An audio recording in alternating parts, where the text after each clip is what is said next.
Meus amigos, hoje é a nossa última prévia sobre o livro A Guerra contra o Brasil, como os Estados Unidos se uniram a uma organização criminosa para destruir o sonho brasileiro, ou seja, o sonho de democracia, maior igualdade, né? Uma nação para a maior parte da população brasileira. É esse sonho que está sendo destruído agora, né? Como vocês viram, quer dizer, eu fiz até a tentativa de quê? De ligar a relação interna, né? O que é o país, quer dizer, com todas as críticas que eu havia feito dessa noção de identidade nacional montada em São Paulo, etc., pela elite e pelos intelectuais ligados a ela, com análise das diversas classes sociais brasileiras, como se monta a dominação simbólica que vai fornecer os elementos para a dominação econômica e política, ligando agora a relação internacional. Por quê? Porque o Brasil não está solto, nem está sozinho no mundo. E o país mais importante para o Brasil, desde o começo do século XX, são os Estados Unidos. E a forma como essa relação se dá que é analisada nesse livro também. Mais um outro aspecto, quer dizer, isso foi um tema que nós tocamos. Obviamente eu não aprofundei nenhum dos temas, obviamente, quer dizer, isso vai estar no livro. Eu fico muito contente com as críticas, mas enfim, as críticas têm que ser, quer dizer, você tem que ler o livro primeiro para você criticar, não é isso? E eu não tenho nenhum problema com a crítica, a gente aprende com crítica, só melhora com a crítica, então não tenho nenhum problema com isso, mas enfim, a gente tem que ler, tem que ler primeiro para poder criticar, não é isso? E os nossos vídeos anteriores foram sobre a influência americana, como ela vai se dar, etc. Não é isso?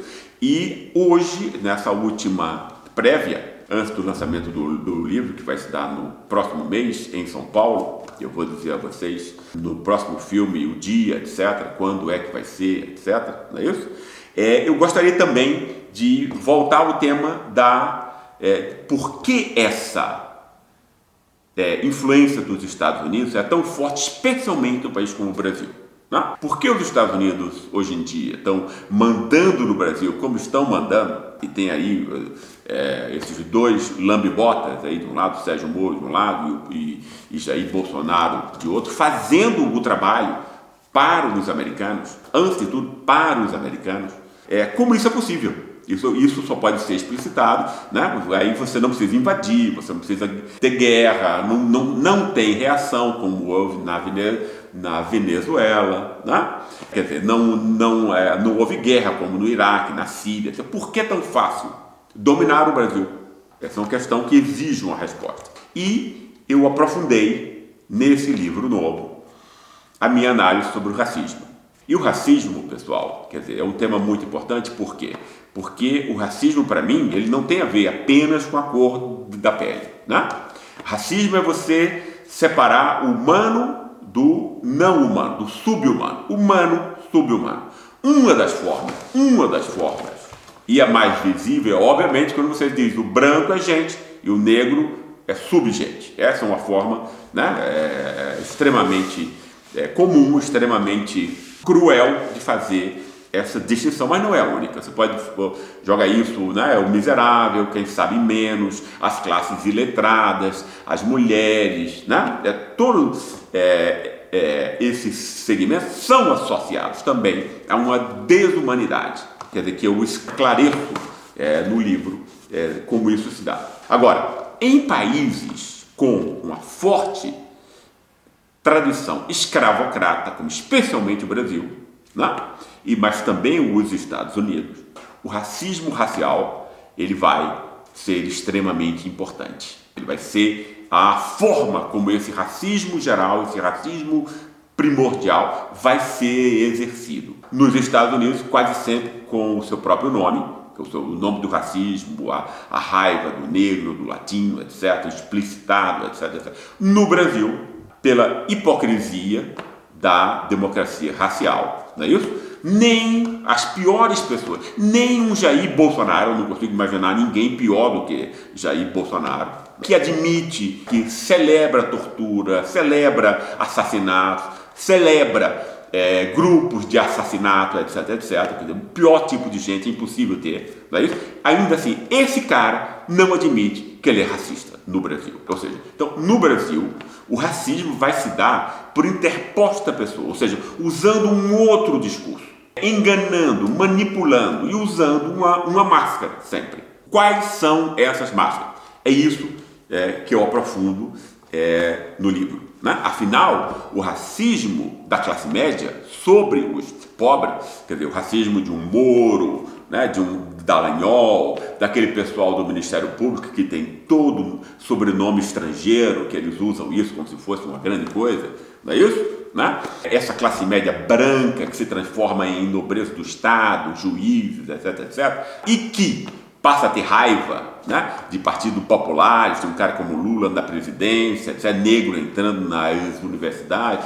Essa raiva não pode se assumir enquanto tal, ela vai assumir uma outra forma, que é essa forma dessa moralização da corrupção, etc, etc. Eu analiso isso em detalhe no livro, com exemplos e como isso se criou historicamente, etc. Como essas categorias ganharam o seu estatuto de naturalizadas, etc, etc. E também analiso como esse mesmo racismo sai das classes médias e se instaura também nas classes populares, que eu acho que é a questão mais importante agora, porque esclarece o fenômeno Bolsonaro e a sua energia, a energia psíquica, a energia social, psíquica, psicossocial, que está por trás de todas essas coisas aí de matar pobre, de criminalizar as pessoas, quer dizer, pobres, negros, etc, etc, a matança que está acontecendo. Como isso se dá? Por que isso se dá? Quais são os fatores históricos que influenciam isso? E como as minhas pesquisas empíricas de tantos anos sobre as classes me possibilitaram entender como o racismo brasileiro se segmenta e se distingue através da sua expressão por classes sociais. Porque, pessoal, não adianta dizer que é o racismo. Isso é uma palavra. Tudo que está acontecendo tem a ver com racismo. Isso não explica nada. Né? Isso não explica rigorosamente coisa nenhuma. A gente tem que mostrar como esse racismo vai adquirir máscaras e ele vai funcionar e ser, inclusive, funcional, né? Ou seja, ele vai se negar enquanto racismo, assumindo um outro discurso, alguma outra coisa, que vai ser só uma máscara, obviamente. A gente tem que entender como essas máscaras funcionam, por que essas máscaras funcionam, quais são os contextos em que elas funcionam e como elas são, desse modo, funcionais para a dominação política, né, cultural e econômica dos pobres no Brasil. Então, essa segmentação do racismo por classe, a nossa diferenciação desse racismo, para mim, o ponto ficou mais claro, porque a gente não sabe as coisas, a gente não aprende as coisas de uma hora para outra, é sempre um processo histórico, é isso que é a condição humana. Ninguém é Deus para receber as coisas prontas, a gente vai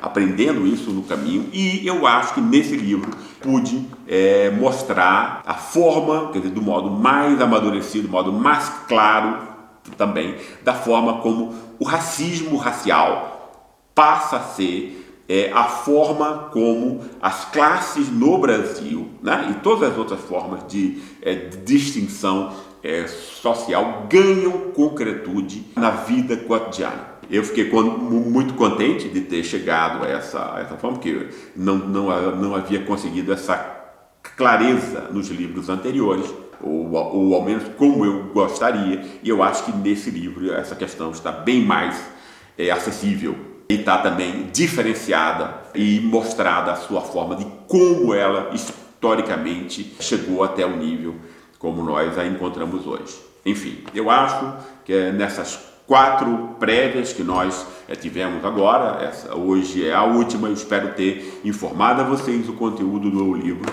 né? E que tenha despertado aí a curiosidade de vocês para ler, e a gente vai ainda tocar aí, depois que ele for lançado, nas críticas, etc. Vamos ficar conversando sobre esse livro há algum tempo, porque eu acho que ele mostra coisas importantes da questão atual que nós estamos vivendo hoje. Eu procurei fazê-lo da forma mais rigorosa possível, um apanhado histórico, porque é a história que nos ensina como as coisas funcionam hoje, de um modo acessível, de um modo que qualquer pessoa possa entender, né? Grande abraço a vocês e até a próxima semana. E aí, Flor?